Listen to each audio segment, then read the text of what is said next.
এইবার ঈদ যাত্রায় উত্তরের পথে স্বস্তির হাওয়া। সেতুর পশ্চিম পার থেকে হাটিকুমরুল হয়ে চান্দাইকোনা পর্যন্ত মহাসড়ক 4 লেনে উন্নীতকরণের কাজ করা হয়েছে।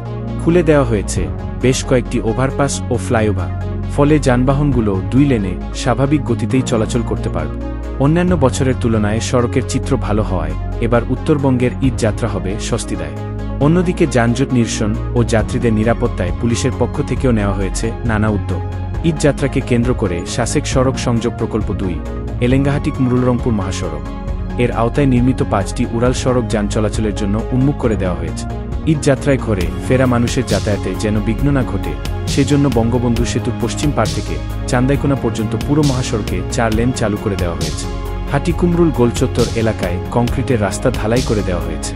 এছাড়া কড্ডার মোড় ও নলকায় আন্ডারপাস খুলে দেওয়ায় দূরপাল্লার গাড়িগুলো ওপর দিয়ে চলে যাবে।